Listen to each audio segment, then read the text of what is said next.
Hello students and welcome back to channel Siraj Sheikh daily study. आज income of house property का lecture number 5 होगा, जिसे हम कवर करेंगे नए points of income of house property. Start करेंगे आज का क्लास।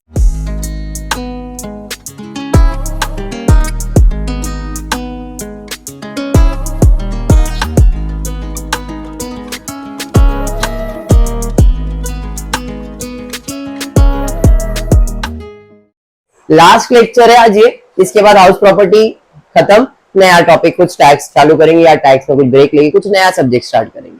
अगर हुआ तो टैक्स कंटिन्यू कर दूंगा क्योंकि वो ग्रिप मिलेगा तो अच्छा ही रहता है, या तो फिर ब्रेक लेके कुछ नया स्टार्ट करेंगे। ओके, देखते हैं आज की क्लास में क्या पढ़ने वाले। Text book page number 126 sum number 21। Text book page 126, new text book page 126 sum number 21। Kalpana text book, very good. बाकी ये लोग नहीं लाए रहेंगे, मेरे को मालूम है। वेरी गुड मानसी, मेरे को तेरे पे भरोसा था पूरा। B owns a building of 3 identical units. करम ध्यान से, B owns a building of 3 identical units whose construction was completed on 31st March 23। अभी अभी कंस्ट्रक्शन कंप्लीट हुआ है। कंस्ट्रक्शन कंप्लीट हुआ है मतलब अगर लोन लिया है तो उसके पर प्री एक्विजिशन इंटरेस्ट भी मिलेगा। हाय नहीं मनीषा, बराबर। The building was occupied from April 23, मार्च में कंप्लीट हुआ और अप्रैल में उसके अंदर रहने के लिए वो चला गया। The particulars pertaining to the 3 units for the year ended 31st March 24 are given below. Unit 1, unit 2, unit 3। कहीं पे भी अब तक ऐसा बोला है कि इसमें वो रहता था, किसको भाड़े पे दिया है, कुछ भी नहीं। बी के पास 3 घर है, एक बिल्डिंग में 3 फ्लोर समझ लो। अ बिल्डिंग ऑफ 3 आइडेंटिकल यूनिट्स, एक बिल्डिंग है उसमें 3 फ्लोर समझो जो सेम टू सेम है, आइडेंटिकल मतलब सेम। फेयर रेंट दिया है, पहले यूनिट का 60,000, दूसरे का भी 60, तीसरे का भी 60। रेंट रिसीव खाली एक में दिया है, बाकी 2 में दिया नहीं है। अब क्वेश्चन टेक्स्ट बुक में चेक कर लेना, ठीक है। म्युनिसिपल टैक्स पेड है और due but not yet paid मतलब पेबल है। लैंड रेवेन्यू दिया है, ग्राउंड रेंट दिया हुआ है, उसी के नीचे दिया है नेचर ऑफ ऑक्यूपेंसी। पहला यूनिट सेल्फ ऑक्यूपाइड है मतलब ये एसओपी है। दूसरा यूनिट भाड़े पे दिया है, वो तो अपने को रेंट से ही समझ में आ गया था। और तीसरा ओन फॉर बिजनेस। अब जब ये बिजनेस के लिए है तो इसको कंसीडर किया नहीं जाएगा। तो अपने को कैलकुलेशन सिर्फ 2 का करना है, जिसमें से एक का ही जीवी निकालेंगे। इसका जीवी निकालेंगे क्या, समझा। Fair rent 60,000। म्युनिसिपल वैल्यूएशन कहीं पे भी दिया है क्या भाई, नहीं। Dash which ever is higher 60,000। Standard rent नहीं दिया है, बराबर। अब इसे कंपेयर करेंगे एक्चुअल रेंट से, कितना मिल रहा है, which ever is higher. Vacant है क्या ये, नहीं। समझ में आ गया। कैलकुलेशन पे आते हैं। ग्रॉस एनुअल वैल्यू एसओपी का म्युनिसिपल टैक्स पेड है क्या, है, लेकिन आएगा क्या, नहीं। इसका कितना है जीएबी 72,000। म्युनिसिपल टैक्स मिल, इधर कितना है 5,000। पेबल कितना है 5,000, बट लेने का कितना, सिर्फ 5,000। जो पेड है वही आएगा, समझाइए। माइनस करेंगे ये नील हो गया, इसमें माइनस करेंगे ये आएगा 67। अब 30% इसको मिलेगा क्या, इसको आएगा, कितना आएगा इसका 30% निकालो। 67,000 का 30% निकालो, 20,100। इसका 20,100। ये समझ में आ गया। अरे हाँ, उसके बाद इंटरेस्ट जरा ध्यान देना। On 1st April 2021 he had borrowed a sum of rupees 5 lakhs। 2021 में उसने पैसा लिया है, लोन लिया, अभी 5 साल पहले ही हुआ ना ये तो। 12% इंटरेस्ट पे लिया है for construction of the building. Rupees 12 lakhs। क्या एक टेक्स्ट बुक देखो भाई, इधर दिया है कैसा कुछ 12 lakhs। बोरो कितना 5 लाख दिया है। हाँ, टेक्स्ट बुक देंगे वैसे क्या दिया है जरा पढ़ लूं, क्योंकि इसमें सेंटेंस मिस्टेक। एक मिनट, कहाँ है बेटा sum, okay okay okay, total cost of construction, बोलो ना कुछ तो गड़बड़ है ना वहां पे। पढ़ता हूं मैं टेक्स्ट बुक से।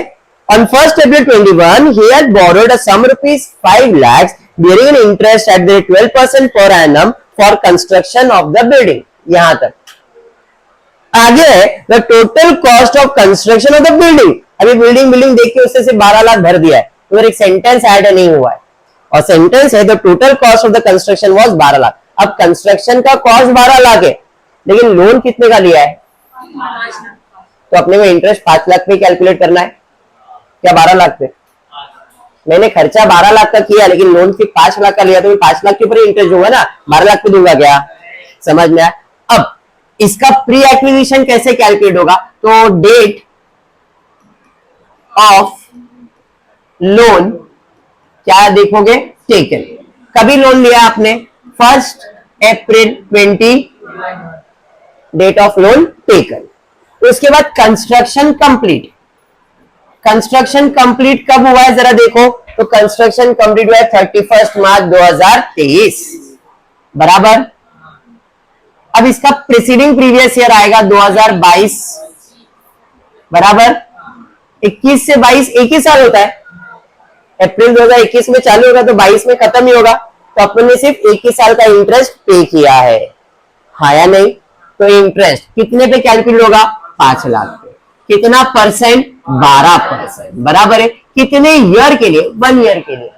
मंथ्स बोला जाता तो 12 डिवाइड बाय 12 करते, कैलकुलेट करो 60,000 आएगा, डिवाइडेड बाय करो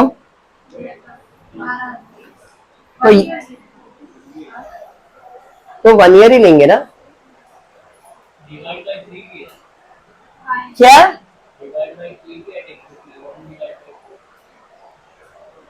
ये करना 12,000 आया 12,000।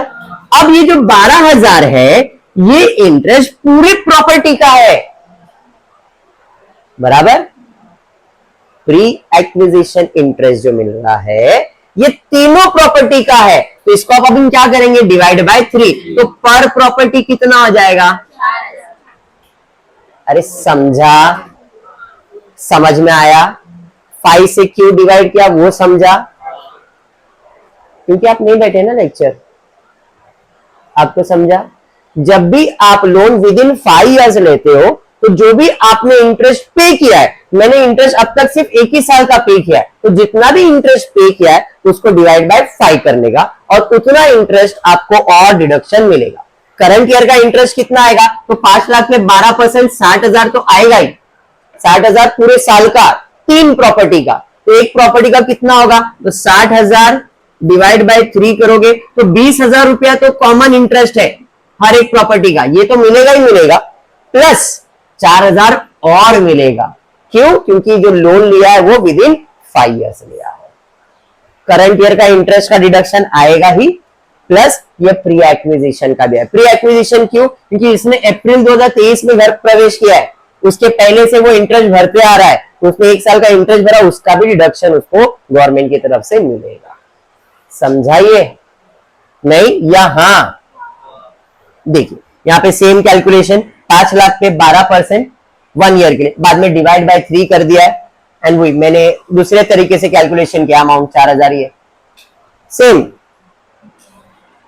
इधर 5 डिवाइड करो, फिर इधर डिवाइड बाय 3 करो, दोनों में आंसर सेम ही आ जाएगा।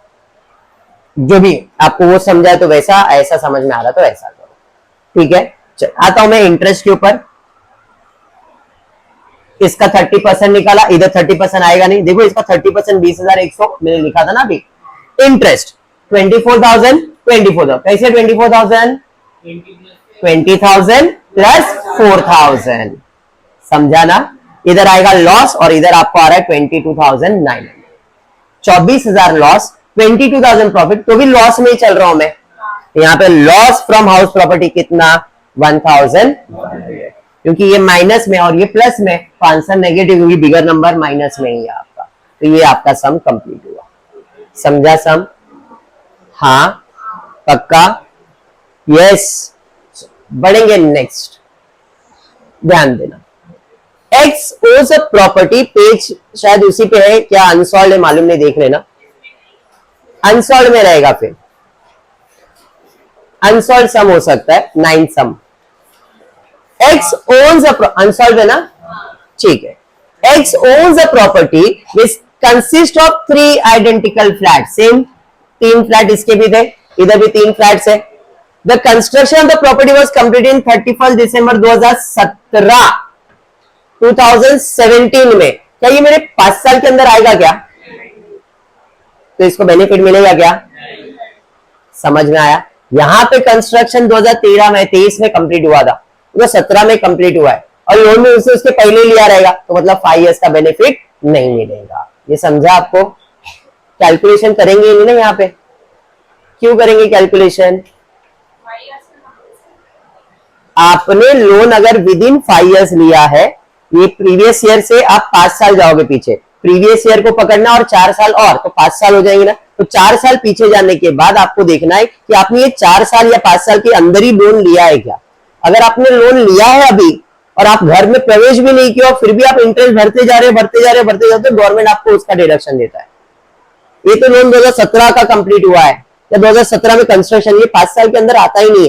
तो जब नहीं आता तो गवर्नमेंट आप जो इंटरेस्ट भरे उसका डिडक्शन देगा, एक्स्ट्रा इंटरेस्ट का डिडक्शन नहीं देगा, क्योंकि आप घर में ऑलरेडी आ चुके हो। ठीक है, आगे दिया है 2 flats were let out on the rent of 5,000 each per month from Jan 23। मैंने 2 घर को भाड़े पे दिया है जनवरी 2023 से, जबकि मेरा साल अप्रैल 2023 में चालू होता है, उसने जैन से दिया है, तो मेरे लिए तो अप्रैल इंपॉर्टेंट है।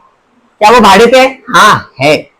X occupies with the effect from Jan 2018 the third flat for residential purpose। उसने 2018 में तीसरा घर के खुद के लेने के लिए ले लिया। हाँ ठीक है, मतलब एक प्रॉपर्टी SOP है, बाकी 2 प्रॉपर्टी LOP है, बराबर? ठीक है। Fair rent of the property मतलब पूरे प्रॉपर्टी का फेयर रेंट। उसके बाद municipal valuation, municipal tax, 12,000 interest on the loan taken for repair of the treatment, spend 2,000, ये तो आएगा नहीं, बाकी कुछ दिया गया। 1 rented flat remain vacant in 1 March 23 to 30 April 23। मार्च 2023 से लेके अप्रैल तक घर खाली था, मतलब मार्च में भी खाली था, अप्रैल में भी खाली था।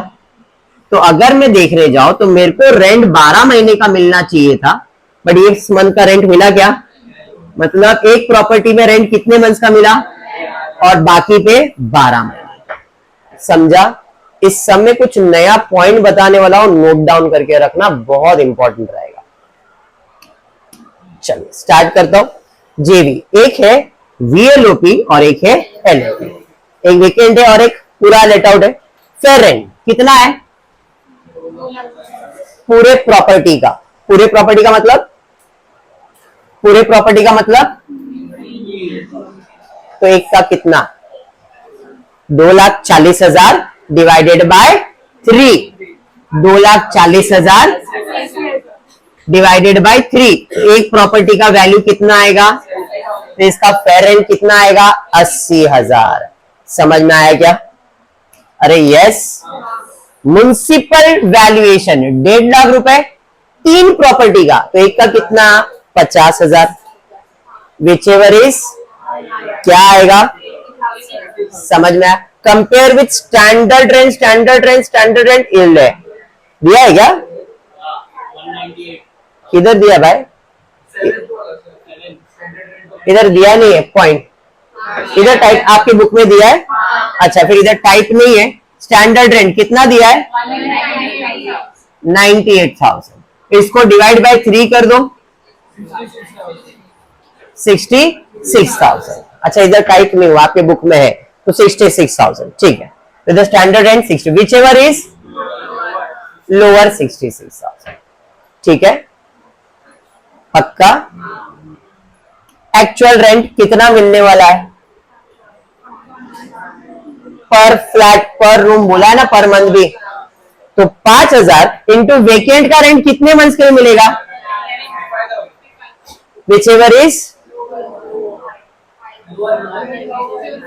बोलो, which ever is lower, vacant है ना, तो आंसर आना चाहिए 50, आंसर आना चाहिए 55,000, या तो एक्चुअल रेंट या तो लोअर, आंसर आना चाहिए 55,000। यस, हाँ, कोई क्वेश्चन नहीं इसके अंदर, वो ही आना चाहिए, बट इस समय वो नहीं आएगा, इस समय वो नहीं आएगा। वही पॉइंट मैंने आपको बोला था, आज कुछ बताने वाला। 99.9% सम ऐसे ही है कि भाई वेकेंट है ना, एक्चुअल रेंट या तो लोअर, तो एक्चुअल रेंट कितना है 55,000, या तो लोअर वैल्यू, तो लोअर वैल्यू 55,000 आना चाहिए।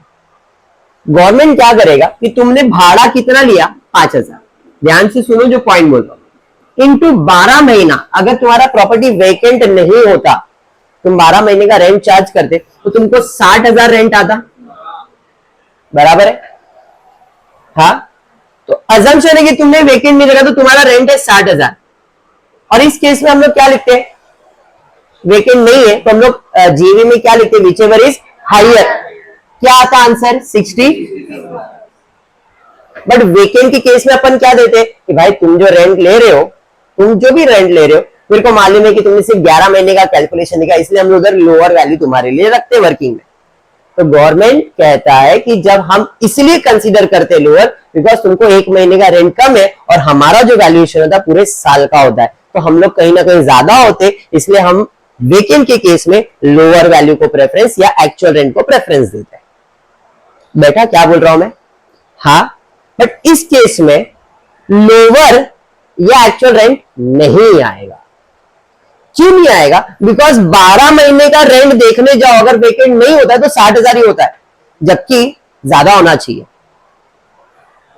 हमारे 12 महीने का रेंट 66 है और इधर 12 महीने का रेंट सिर्फ 60,000 ही आ रहा है, तो हमने रेंट कम चार्ज किया है, तो तुम्हारी गलती, बराबर है। तो गवर्नमेंट जब वेकेंट होता है ना, तो ये कैलकुलेशन देखता है कि भाई 12 महीने का रेंट क्या मेरे आरएलवी से ज्यादा आ रहा है क्या, 99 केस में ज्यादा ही रहता है। मतलब फॉर एग्जांपल में इधर अगर 55,000 चार्ज कर दिया, 5,500 चार्ज करता, इंटू 12 करो, कितना आ रहा है देखो, 5,500 इंटू 12 66,000 के आसपास आएगा, 66,000। जबकि अगर मेरे को 5500 इंटू 11 करता मैं, तो मेरे को कितना आता, 6 और 60,500 आता। ऐसे सिचुएशन में गवर्नमेंट 12 महीने का कैलकुलेट करता है 66, हमारा है 66, विच एवर इज लोअर 66 ही आता। तो उस केस में गवर्नमेंट मुझे ना जो रेंट मिला ना 60,500, वो बोलता तुम जीवी लिखो, क्यों, क्योंकि तुमने हमारा लेवल मैच कर लिया है रेंट रिसीव करने के केस में। लेकिन इधर अगर 5,000 चार्ज कर रहे हो 12 महीने के हिसाब से, तुम 60,000 ही चार्ज कर रहे हो, क्या तुम हमारा आरएलवी को मैच कर रहे हो क्या, तुम रेंट ही कम चार्ज कर रहे हो। तो वेकेंट नहीं भी रहेगा तो भी तुमको जब पूरा 12 महीने का मिलेगा तो भी कम ही रेंट मिलेगा, और कम रेंट मिल रहा है तो इसमें मेरी गलती तो नहीं है। तो मैं तुम्हारे लिए इधर जो वैल्यू लिखूंगा वो लोअर वैल्यू नहीं लिखूंगा, whichever is higher value लिखूंगा, क्योंकि तुमने रेंट कम चार्ज किया है। तो मैं ये अजम्पशन नहीं करूंगा कि प्रॉपर्टी वेकेंट है, मैं ये अजम्पशन करूंगा कि तुमने रेंट कम चार्ज किया है। तो अगर वेकेंट नहीं है, रेंट कम चार्ज किया है, तो हायर लोअर हायर ही वैल्यू आएगा। बैठा दिमाग में कि बाउंसर गया, प्रैक्टिकली एक्सप्लेन कर दूंगा, इसके लिए पूछ रहा हूं, बाउंसर गया, बाउंसर गया। मेरे पास 2 प्रॉपर्टी है, एक मैंने देव को भाड़े पे दिया, एक सोनाली को भाड़े पे दिया, ठीक है, ध्यान से सुनना। एक प्रॉपर्टी देव को भाड़े पे दिया और एक प्रॉपर्टी मैंने सोनाली को भाड़े पे दिया।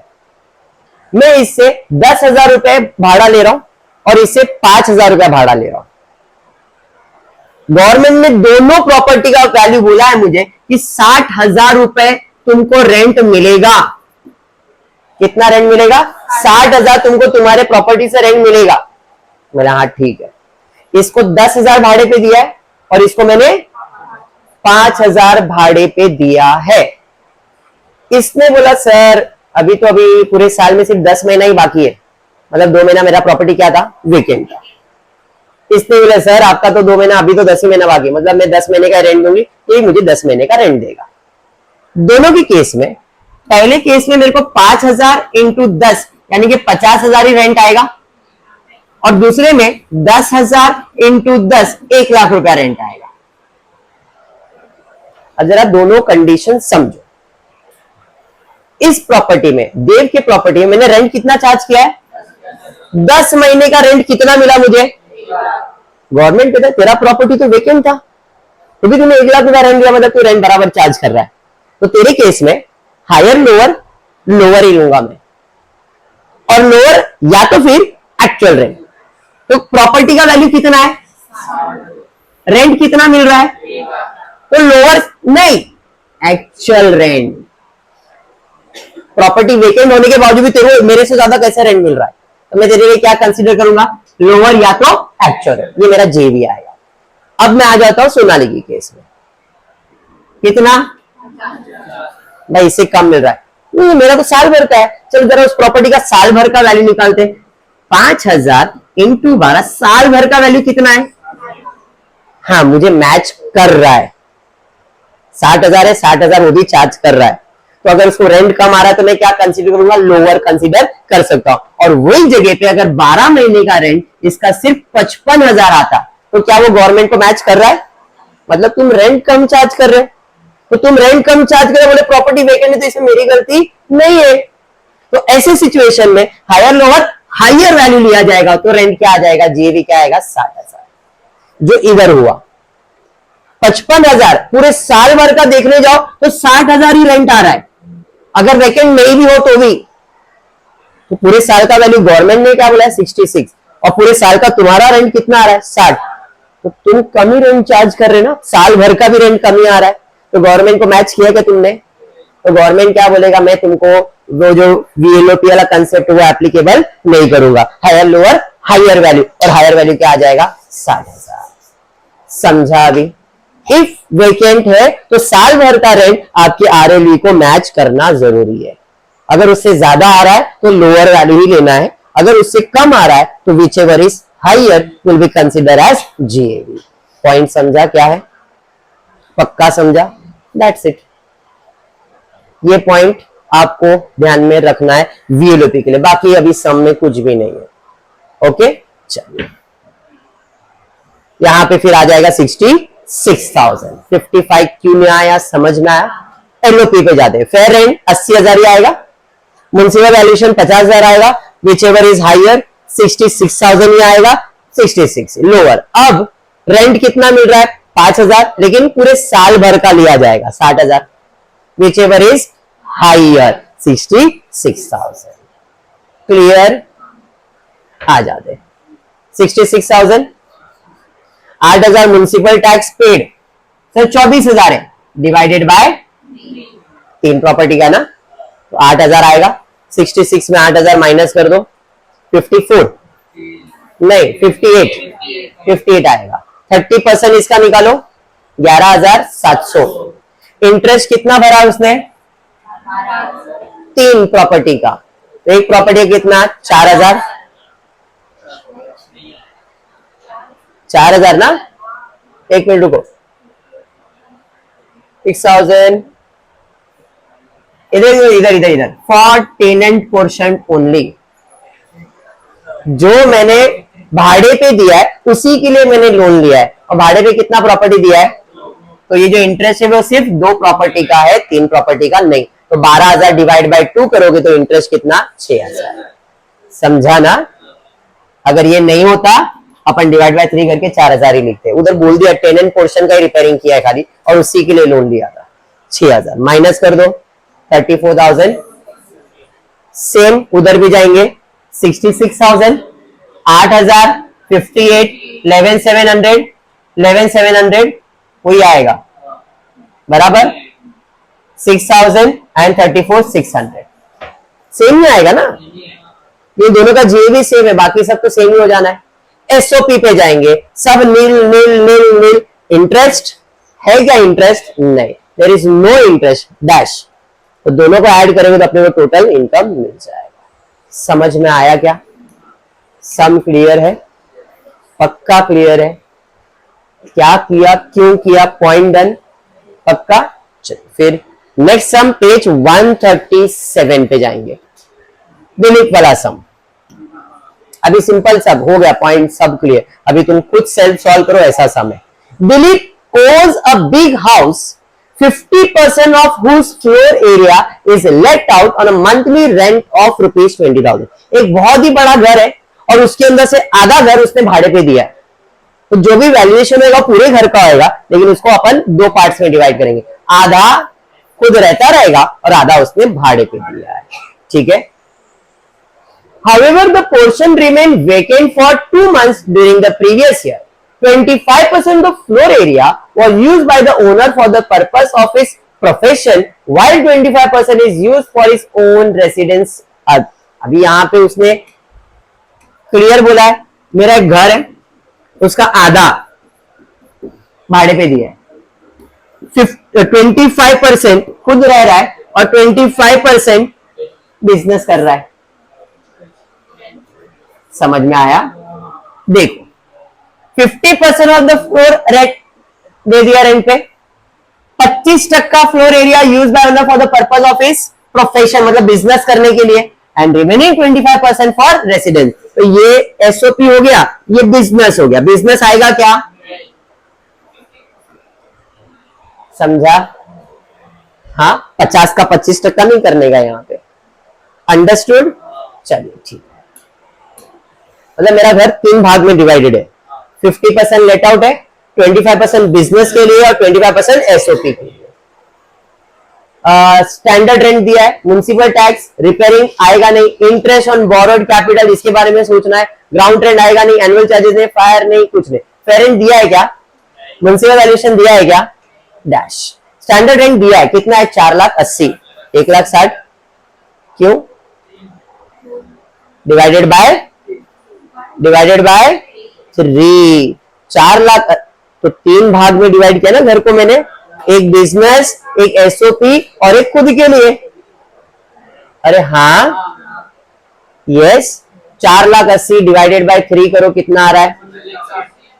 अरे समझा नहीं? समझा ना? 1,60,000, which ever is lower, 1,60,000। Rent कितना भाई दे रहा है वो? 20,000 रुपए। 2 महीना वेकेंट है, मतलब सिर्फ 10 महीने का रेंट आएगा, बराबर। स्टैंडर्ड रेंट के ऊपर ही मिल गया, वेकेंट होने के बावजूद भी विच एवर इज लोअर, या तो एक्चुअल रेंट 2 लाख रुपए आएगा यहाँ पे। एसओपी में सब मिल ही रहने वाला है, इसका GAV 2 lakh. Municipal tax paid है, कितना है? कितना आएगा? वेरी गुड, 33.3333 तो कुछ आएगा, 50,000। 50,000